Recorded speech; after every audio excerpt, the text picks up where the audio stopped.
Se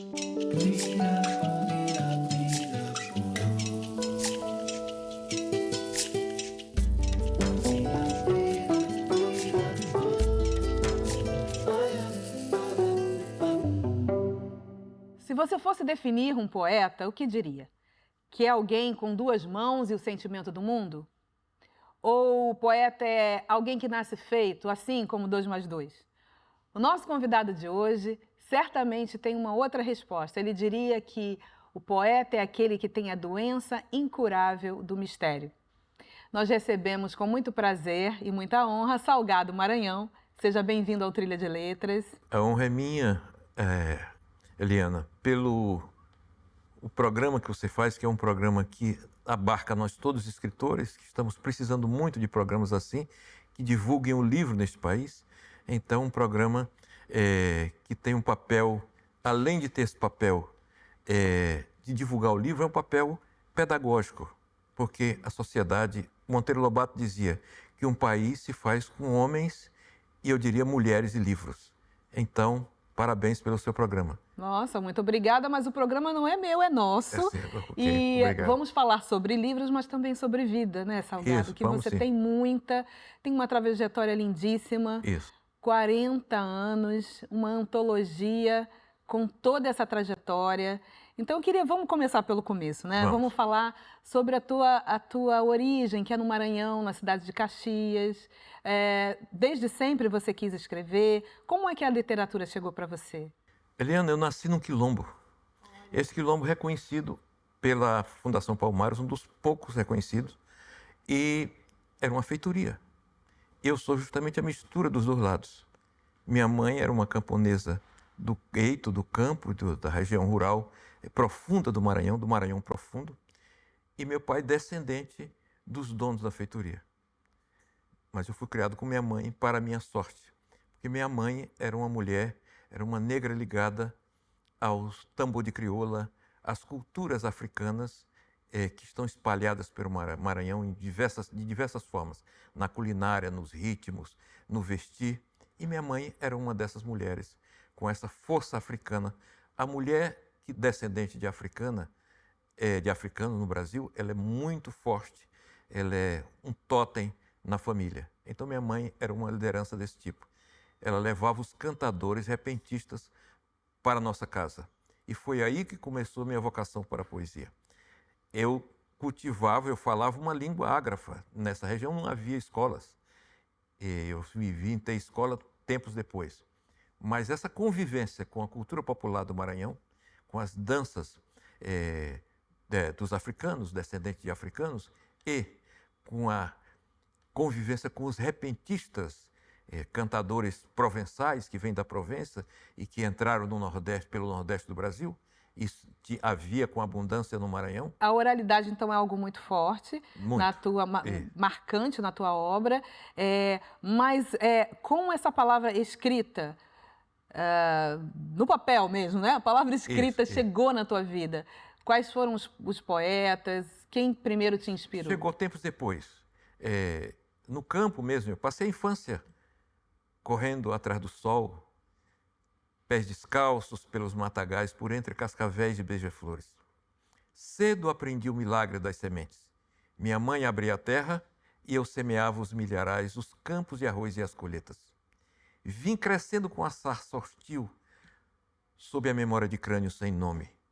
Quanto a poesia foi se alojando aos poucos nos latifúndios do coração.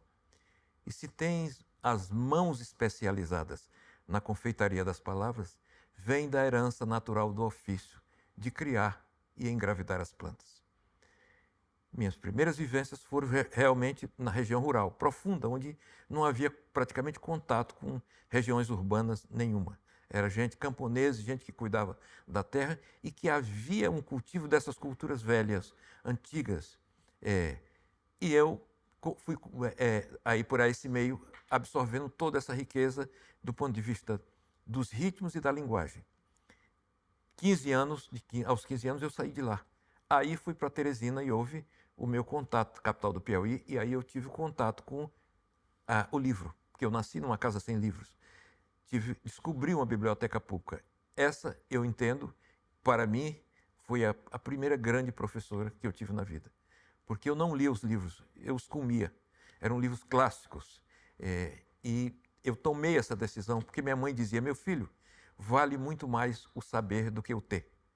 Porque o saber morre com seu dono. Sim, essa é uma lição muito essencial de muitas famílias negras, né? Sim. De que não temos herança para deixar, mas temos a sabedoria para legar, né? Para as descendências. Isso é muito, muito nosso. E você fez esse caminho do Nordeste para o Sudeste, para o Rio de Janeiro, procurando, como muitas pessoas nos anos 60, 70, 80, Isso. você achou o que você veio procurar? Achei mais do que o que vim procurar.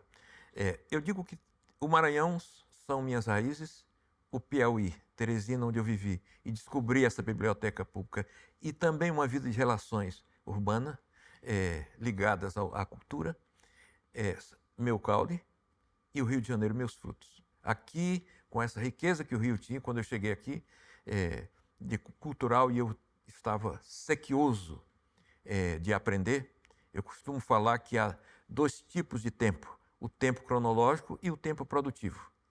Eu usei o meu tempo aqui de maneira absolutamente produtiva. Então, não tenho nenhuma tristeza de ter passado uma infância sem acesso a muitas coisas. Até porque minha mãe me criou para ser guerreiro, não para ser vítima. De modo que eu soube aproveitar. Quando eu tive essa oportunidade, eu não andei, eu voei. Nossa, isso é muito forte. E você fez jornalismo também, né? Sim. Então, você fez jornalismo, mas enveredou totalmente para a poesia, para a literatura. O que a poesia te dá que o jornalismo não consegue completar? Quando eu vim para cá, eu com 19 anos, eu já era jornalista lá em Teresina. Depois de ter sido alfabetizado aos 15 anos, com 3 anos e meio, eu já escrevi para o principal jornal da cidade, porque eu lia muito. Então, ler é que faz com que você aprenda a escrever. E eu cheguei aqui, já sabia que ia fazer jornalismo. Eu fui estudar jornalismo na PUC, tá? Mas como eu já escrevia e lá eu passei a interagir também com muitos escritores e compositores, eu lancei um livro, Ebulição da Escrivatura, organizado por mim, Sérgio Natureza e Antônio Carlos Miguel. E esse livro teve grande repercussão. Foi publicado por uma grande editora, a editora Cisdulação Brasileira. Curiosamente, há um tempo em que eu estudava jornalismo, meus poemas eram usados para TCC dos formandos de letras. Porque o livro teve muita repercussão e foi adotado na própria escola que eu estudava, isso década de 70. De modo que eu aí saí para a vida para poder fazer aquilo que já era parceiro de Paulinho da Viola, parceiro de Ivan Lins. Olha isso, eu ia perguntar isso agora, sobre o Salgado Maranhão, compositor. Você tinha uma amizade grande com Torquato Neto. Fala um pouquinho para a gente sobre esse teu lado, né, com a música. Para a minha geração, a Tropicália foi super importante. Quando eu conheci Torquato Neto em Teresina, eu já vinha da literatura clássica, eu já tinha uma razoável cultura literária.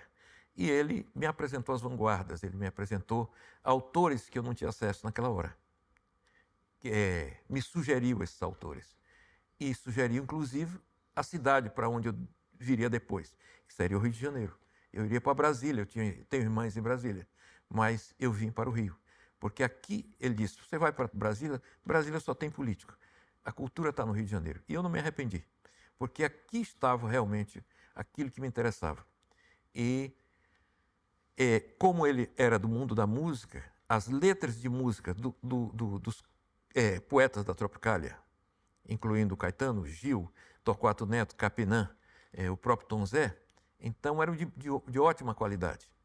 Isso foi um fenômeno que aconteceu a partir de Vinícius de Moraes, não só a partir dele, porque as letras de música da canção brasileira já são ótimas desde o começo do século, desde de Orestes Barbosa, de Noel Rosa, de Sadi Cabral, de Mário Lago. Quer dizer, vem de Catulo da Paixão Cearense, vem essas letras, vêm sendo literárias desde aí. Acontece que quando Vinícius, que era um poeta do mundo acadêmico, um poeta do mundo das letras, entra na canção, ele legitima também para a classe média esse status de poesia das canções. E aí veio a geração Foa Tropicália. E outros letristas que não eram da Tropicália, mas que estavam, como Paulo César Pinheiro, depois Aldir Blanc. Então, tudo isso foi a minha formação do ponto de vista da canção. Eu já vinha com a formação literária, juntaram-se as duas coisas. O próprio Torquato me levou para esse mundo das letras de música. Como você enxerga a tua juventude como poeta com a juventude de agora que está retomando a poesia, que está, acho que, resgatando a poesia para ela? Creio que a minha geração, depois da Lei Áurea, houve um imenso hiato para o negro do ponto de vista do desenvolvimento pessoal da comunidade negra, porque não houve escolas. Então o negro foi abandonado para nada. Como alguém já disse, para morrer no pasto. Quase um século depois, veio a minha geração, que foi a geração que teve acesso ao livro. Antes era um ou outro escritor negro, depois do período da Lei Áurea. A minha geração foi a primeira. Depois da minha geração, e eu fui organizador de um livro que tinha 3, 4 negros, começou a sua geração e geração mais nova,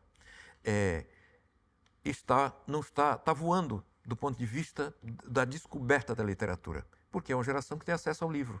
Pois então, nós temos visto premiações, grandes premiações de literatura, premiando livros de poesia como melhores do ano, né? E esse é um fenômeno que você acredita a esse acesso ao livro, mas você acessa redes sociais? Você acha que talvez esse fenômeno também não esteja ligado a uma maior comunicação entre as pessoas pelo advento da rede social? Não há a menor dúvida. A rede social facilitou muito, que agora você tem o mundo na mão a partir de onde você está. Então não tem a menor dúvida. Mas ela chamou para o livro, porque também as pessoas começaram a interagir e discutir literatura, escrever, ter onde publicar, mas agora também as facilidades das edições que existem em todo lugar do Brasil. Era muito difícil editar um livro antigamente, mas agora é fácil você editar.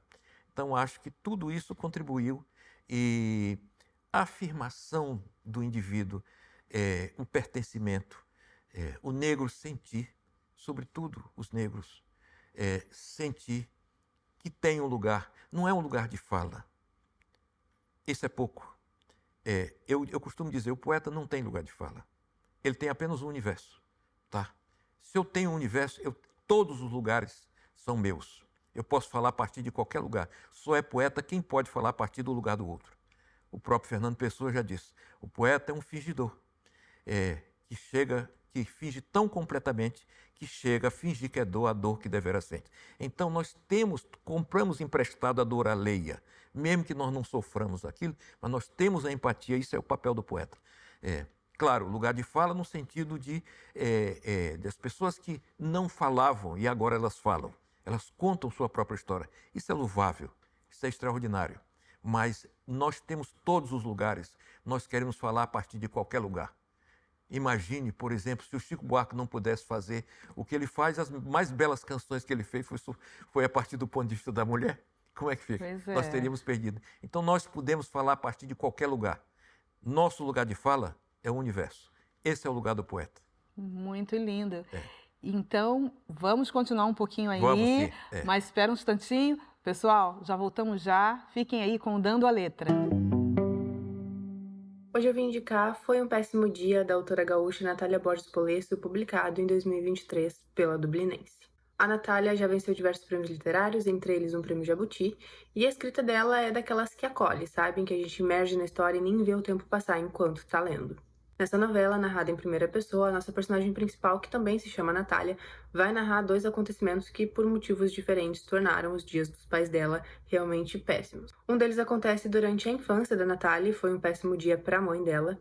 Já o segundo acontece quando a Natália já é adolescente e dessa vez é um péssimo dia para o pai dela. Consequentemente, é claro que esses 2 dias também são terríveis para ela, afinal de contas, ela tá totalmente envolvida nas 2 situações que ela tá narrando ali pra gente. O livro aborda alguns assuntos um tanto delicados, como a descoberta da sexualidade e relações familiares complicadas, mas faz isso de forma leve e até divertida. Tenho certeza que vocês vão amar.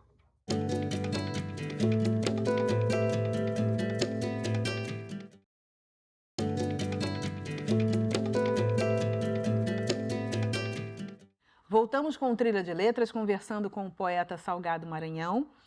E agora vamos falar um pouquinho sobre as premiações. Você ganhou um Jabuti em 2016, mas antes já tinha ganho em 1999. Isso. Os dois com poesia? Sim, os 2 com poesia. Eu concorri 4 vezes e todas as vezes eu cheguei na finalíssima. Isso é uma carreira muito, muito laureada, merecidamente, e você reuniu tudo num livro só, né? Não, eu reuni uma seleta.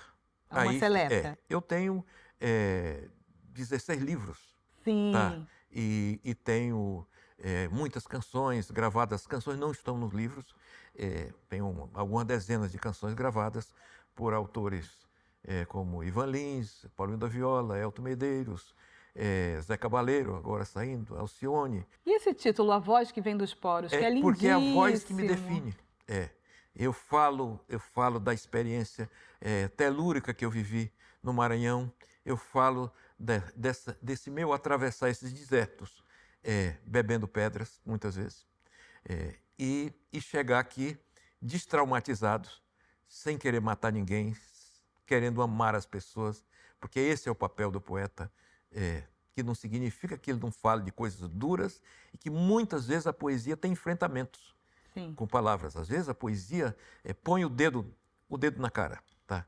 Mas como a poesia trabalha com a beleza das palavras, ela faz isso com beleza. Sim. Esse é o papel do poeta, fazer com música, a música das palavras. Quando você fala um discurso qualquer do cotidiano, você não percebe que está falando uma língua. Você pede, me dá um copo d'água, me dá uma cerveja aí. Você não se lembra que está falando uma língua e ninguém percebe. Mas quando você diz as armas e os barões assinalados, que da ocidental nave lusitana por mares nunca dantes navegados, você diz, opa, que é isso? Uau, né? Que é isso? Que língua é essa? Ou então, isso fala na sonoridade, né? Às vezes as o palavras te levam a algum lugar. O grau mais alto em que a língua pode alcançar é a poesia. Uma língua, ela sai da mesmice do dia a dia e do mundo utilitário do dia a dia para entrar no mundo do sagrado. Então, o poeta é esse. Poxa, eu sou da terra de Gonçalves Dias. Sim. Eu sou de Caxias. Então, mas quando eu abro uma biblioteca pública, mas eu não tinha acesso ao livro, quando eu abro e que eu vi esses versos, que eu li esses versos, eu não sabia nem quem estava lendo, mas os versos diziam assim, que serei eu que não sei o que sou, ser o que penso, mas há tantos que pensam ser a mesma coisa que não pode haver tantos. Sei eu do que serei, eu que não sei o que sou. Então, isso é Fernando Pessoa. Quando eu descobri isso, eu nunca mais fui a mesma pessoa, porque é a língua na sua mais alta voltagem de sedução. Como diria o Caetano, né? E quem há de alegar que ela lhe é superior? Exatamente. A poesia é superior, exatamente. é algo que realmente transcende. Isso.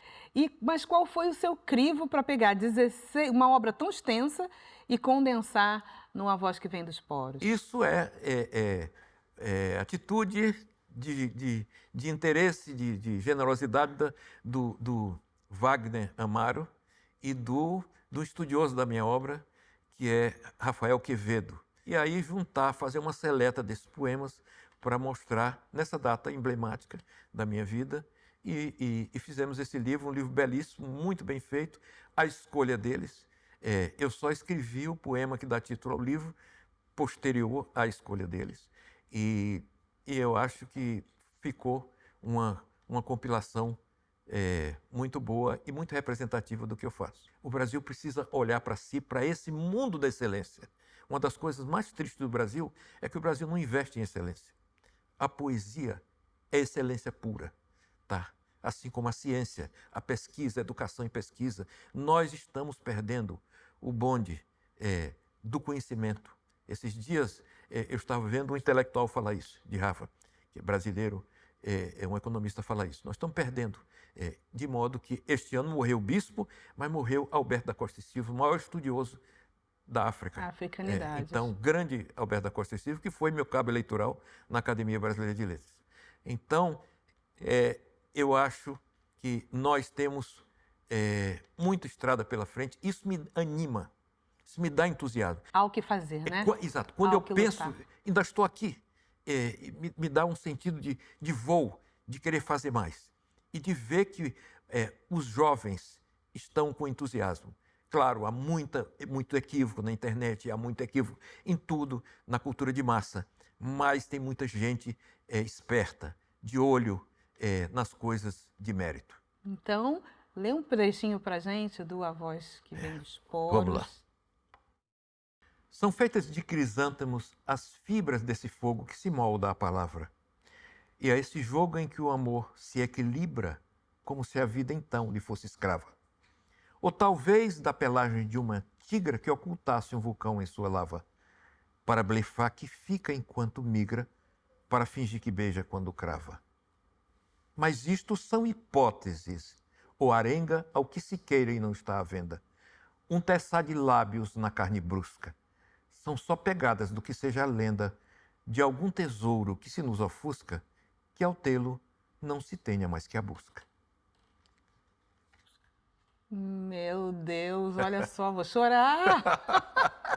Que lindo, que lindo, que lindo, Salgado Maranhão. Olha, você é muito lido no exterior, tem uma obra extensa publicada lá, você me falou, mais de 50 revistas literárias. Isso, e como é a recepção neste outro público, que não está aqui, né, fisicamente, Sim. nesse Brasil tão intenso na tua obra? Veja bem, minha poesia foi achada, né? Depois que eu ganhei o primeiro Jabuti, Luiz Fernando Valente recebeu um livro meu de Valéria Gauss, uma amiga minha, levou para ele de presente, ele ficou encantado com minha poesia, escreveu logo um ensaio sobre minha poesia e me convidou para os Estados Unidos, me apresentou um tradutor, era da Brown University, um tradutor que era o tradutor da Clarice Lispector, do Eugênio de Andrade, da Sofia Nibel Brain Andresen, portugueses, e ficou meu amigo Alex Levitin, hoje o maior tradutor de poesia para a língua inglesa. Ele é um homem de 81 anos hoje. Traduziu inúmeros grandes poetas e foi amigo da Clarice Lispector. De modo que ele já traduziu 10 dos meus livros, 5 já foram publicados lá, e os poemas foram publicados em revistas, em mais de 60 revistas literárias. Até o The New York Times publicou meus poemas, o caderno literário deles. Então, é uma coisa... Agora os poemas são traduzidos até para o árabe. Tá? E vários saiu na Espanha, sai na França, em tudo que é lugar. E aí a obra voa... Aí o livro segue por conta dele. É assim, a poesia vai andando com seus próprios pés. E eu vou seguindo atrás e vou... E você acha que ainda falta alguma coisa para a literatura brasileira? Você acha que, em que momento, como você está vendo todo o movimento da literatura brasileira atual? A vida é progressiva, sempre falta. Nós crescemos e nós andamos e descobrimos as coisas a partir da falta. Sempre está faltando. No dia que pensarmos que não está faltando, nós nos acomodamos. Está faltando para mim, está faltando para todos que estão fazendo literatura a essa hora. Porque isso é que nos impulsiona para frente. Acho que uma das coisas mais importantes agora seria para as instituições divulgar a literatura do Brasil fora do Brasil. O Brasil está precisando, tem ótima literatura, mas falta divulgação dessa literatura fora do Brasil. No mundo acadêmico, eu senti isso nos Estados Unidos. Praticamente, eu sou quase um eucalipto num capinzal, tá? Porque praticamente não tem poetas da minha geração sendo estudados, são poucos. E falta isso. Os países latinos que disputam o mundo acadêmico americano, as chefias de departamentos, eles têm suas literaturas de hoje sendo estudadas. mas o Brasil não. Por exemplo, Cuba, a literatura de hoje está sendo estudada. Eu tenho interagido muito com os cubanos lá, quando eu vou, com os hispânicos. Mas o Brasil, a literatura ainda se estuda Drummond, Ferreira Goulart. Sim, está ótimo, ótimo, mas precisa vir mais para cá, tá? Para ser estudada a literatura de hoje. Os concretos também são estudados muito, mas isso tem mais de meio século. Estamos ainda cristalizados num tempo. Sim, exatamente, cristalizado num tempo. Então, nós precisamos hoje, eu digo aos adidos culturais dos países do Brasil, que os países disputem esse espaço no mundo acadêmico. É lá que está. Literatura é medalha de ouro. Se você... os países do primeiro mundo disputam isso. Por isso que a gente lê a literatura deles aqui. Que é narrativa, né? Exatamente, as narrativas, tá? E até a poesia. Mas a gente não consegue, não vai... É como se fôssemos para esses países vender e comprar bugigangas, não vender ouro. Sim. Nossa, que conversa incrível. Desejo sucesso, Salgado, com esse teu livro, com essa tua antologia, que realmente o Brasil conheça cada vez mais profundamente, não apenas a tua poesia, mas de todo mundo que está se esmerando com esse ouro que é a palavra poética, que é o fazer poético. Muito obrigada pela tua presença. Sou eu quem agradece, Eliana, toda essa conversa deliciosa. Sim. Que o tempo passou muito rápido. É rápido, eu achei né? que foram só 3 minutos. Foi, tá vendo? Obrigado a você, ao seu público. E parabéns também pela sua literatura. Muito você obrigada. é uma das nossas riquezas. Poxa, tá? Olha, obrigado. Vou levar isso como medalha de ouro, hein? Muito obrigado. Tá. Pessoal, chegamos ao fim de mais um Trilha de Letras. Excelente semana para vocês. Leiam Salgado Maranhão, suas poesias incríveis no A Voz que Vem dos Poros. Nunca esqueçam, Trilha, o caminho da literatura passa aqui na TV Brasil.